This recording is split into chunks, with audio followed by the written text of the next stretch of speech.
In the early church, as well as in our church, the pastor is an elder. In fact, the idea of a church with only one pastor, one single pastor, is foreign to the New Testament. Now, I know it's not foreign to many of our traditions of today. If you go to many local churches, you will find one preacher, and then he will have deacons.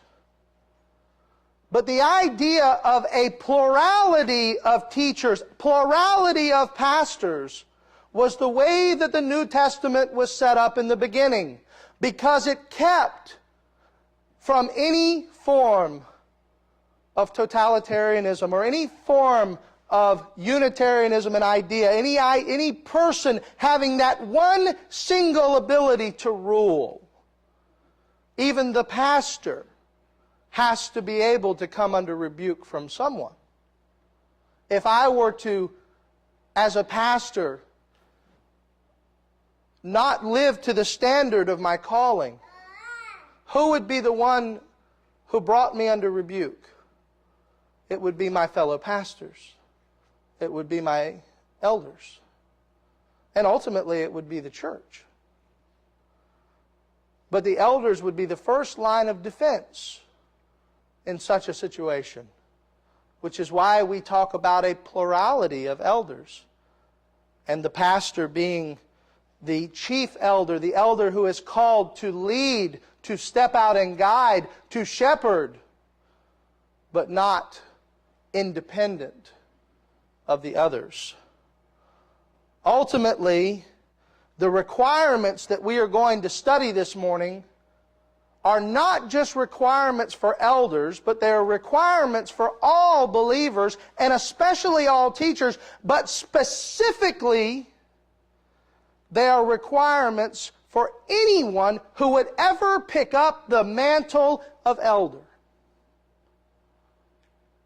And it is so important that we understand what these are. James tells us we are held to a higher standard if we pick up this book and seek to teach its truth. And we ought to know what that standard is.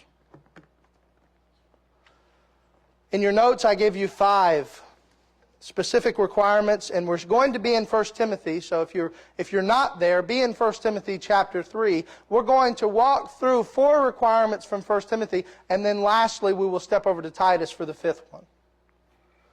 The list of requirements in both passages are so similar, but there is one extra in Titus that I wanted to make mention of that is not in Timothy. But let's begin with the first requirement for an elder.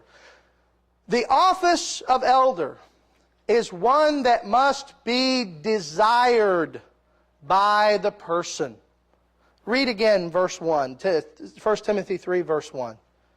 It says, the saying is trustworthy. If anyone aspires to the office of overseer, he desires a noble task. Now, some of you may be thinking, well, isn't that obvious? If somebody's going to be an elder, he's got to want to do it. If somebody's going to be an elder, he has to have a desire to do it. I mean, why even make that note? I make the note because of this. We have a feeling in our minds sometimes that we can make someone an elder. I'll give you an example. Let's say one of our elders is unable to perform his function. Let's say there's only me and there's no other elders for whatever reason. And we need that plurality of elders. So we say, I'm going to make so-and-so an elder. Not unless the desire is within his heart. It begins with the calling of God first. The calling of God must be on the heart first before we even begin to go down the list of requirements. If someone does not have a heart for the service of God in the highest teaching office of the church, we ought not just put him there because he fits. We ought not force him there because we need somebody in that position. You know what happens when you put somebody in a position just because it needs to be filled? Nothing. They don't accomplish anything because that's not where God wanted them to be. You don't put a person in the position of elder just because you think there needs to be an elder there. It has to begin with a desire in the heart. They must desire the job as God lays it on their heart, and only the Holy Spirit can make a person an elder. We can call someone an elder, but only the Holy Spirit can ordain a person as elder in the sense of putting the Holy Spirit's power upon them to do the job. We do not make someone an elder. We recognize the qualities of an elder. You understand the difference? I don't make a diamond, but I can recognize what a diamond is. I don't make gold, but I recognize this is gold. Right?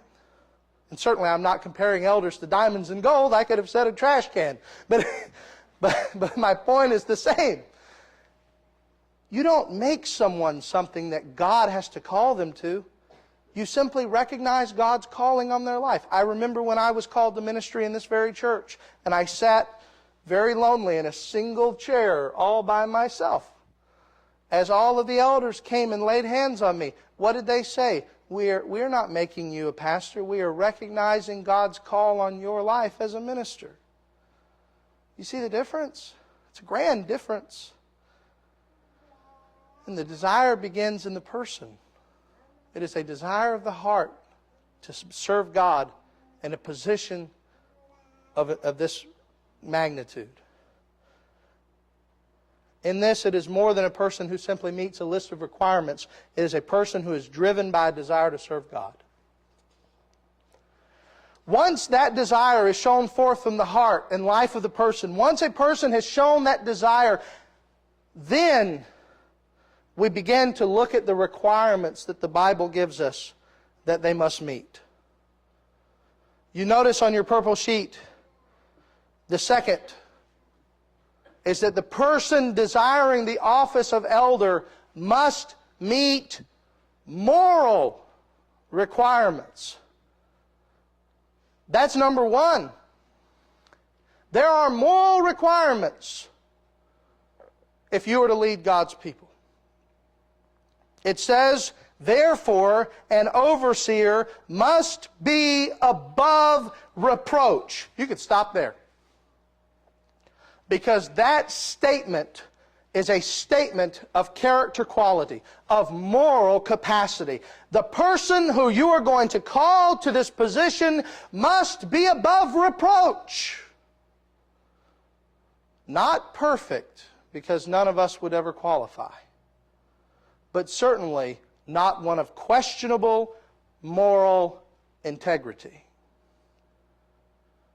And somebody may say, well, what does it mean to be above reproach? What does it mean to be above reproach? Well, he goes on to tell us what it means to be above reproach. He gives the listing. But I wanted to make mention that the very first one, above reproach, is the statement that's going to be followed by the list. It says he must be the husband of one wife. That one has caused great confusion, but it really shouldn't. It is a statement that denies the office to anyone who would be a polygamist or a person who is promiscuous. Does that make sense?